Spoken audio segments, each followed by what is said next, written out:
To close.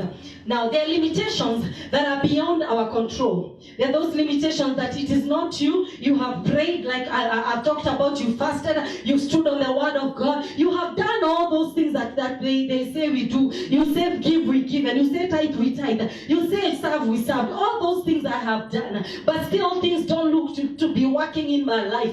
There are 3 things that I'm going to talk about that God told me to address today. We're not just going to address them, but we are going to get them out of the way, because there are 3 things according for today that the enemy uses to be able to block you from stepping into what God has for you. Now, the first thing is that withholding your answered prayers.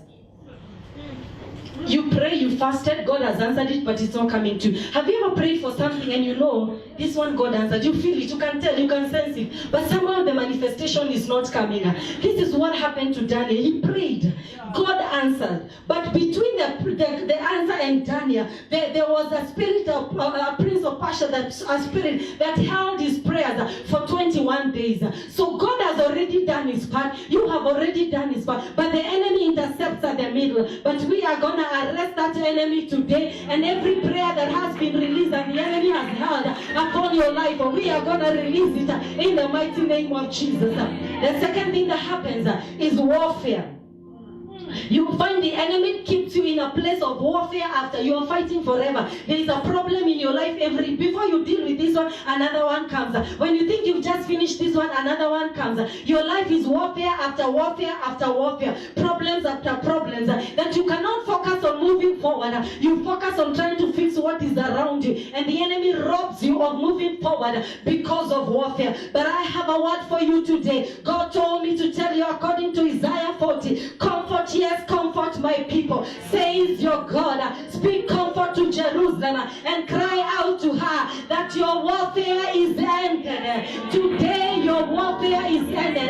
God gave me a word for somebody that has been going through warfare after warfare. He said to tell you that your warfare is ended in the name of Jesus.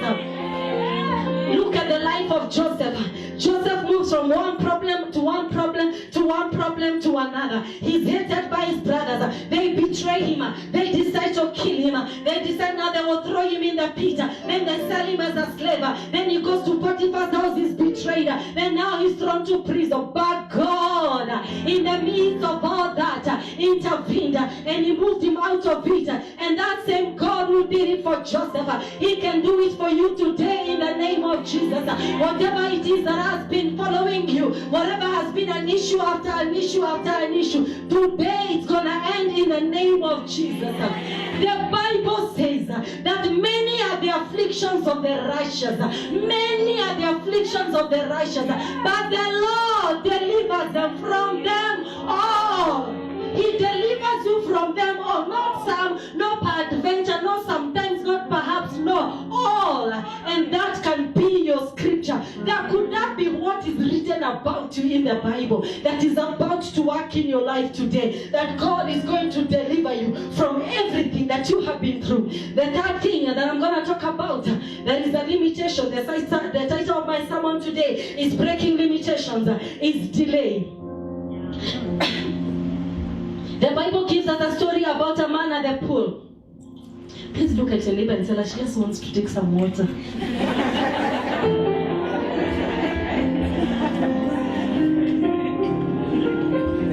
You see, when you have the mic, you can do anything.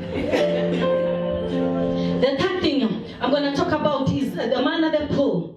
Now this man, the Bible says, had a situation for 38 years. Caesar, you are giving up after 5 months. 38 years. This man had one problem, but he still went looking for an answer to fix his problem. He was still at the well. He had a few challenges that I'm going to mention. First thing, that daily he was at the place where miracles take place, but he could not get his miracle. Miracles were happening around around him. Cripples were walking, deaf ears were hearing, eyes were opening, but all he was doing is just there around them. Where the miracle is, nothing is happening. And some of you go through such a situation. You are in church where testimonies upon testimonies are given, and you are asking, when will I ever give my testimony? If I give my testimonies, God bless me with 100 rands on my way home. And then people are talking about how they own businesses and houses of 3 million and all, and you're wondering, how does this thing happen? That is what was happening to this man. He has been watching people, number 2, get their miracle, but nothing was happening. He was not blind. He was just had his own issues, but his eyes could see. So he's just watching other people getting blessed, and nothing is happening to him. And that is what happens to some of us. You are struggling over situations, but then when you look at the person you were with in school, they are far, and they were even, they used to be number 1 up to number 20 or 30. You used to be number 1 or 2. They used to be number 29 or 30, but sometimes interchangeably depending on how they studied. But today, where they are in life, you cannot even understand. But you're looking at yourself, you're like, where did I go wrong? But that thing must be broken in the name of Jesus.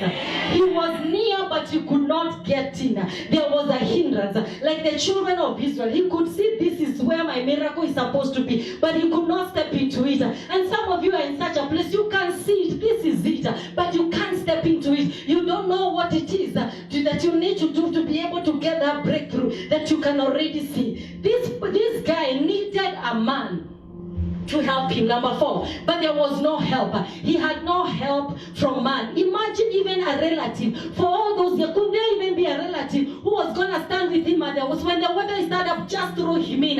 Nobody was willing to help him. There was no man that was willing to help him. He needed help, but there was no man. But after a few years, comes a man from Galilee. His name is Jesus. In his name, blind eyes see. In his name, the cripples walk. In his name, deaf ears hear. That man walked into the pool and he told him, I know you have been here for so many years, but I have come. I know no man has helped you, but I will not fail you, nor forsake you. I am coming to be your present help in time of need. He stepped in and told him, I know that you have waited on this miracle for too long, but I need you to understand that you will not go through the normal process. Everybody has needed to jump into the water, but yours is going to be supernatural. You will not need to jump into the water. I am the living water. You do not need the pool water. In the name of Jesus, take up your mat and walk. Hallelujah. He told him, no, yours is going to be different. Take up your mat and walk. And the man picks up his mat, and the Bible says that immediately, I said immediately, not tomorrow, not a day after tomorrow, immediately the man was made well. Oh, God sent me with an assignment for somebody today, that there was going to be an immediately miracle that is going to happen in the service today. Your miracle is not going to happen tomorrow. He did it for after 38 years. Immediately for that man. You don't have to wait another day. Delay can be broken in your life. In the mighty name of Jesus. I want everybody to stand up on your feet. I will not even continue, but I want us to declare today that an immediately miracle must happen. Your limitation must be broken immediately in the name of Jesus. Financial limitations broken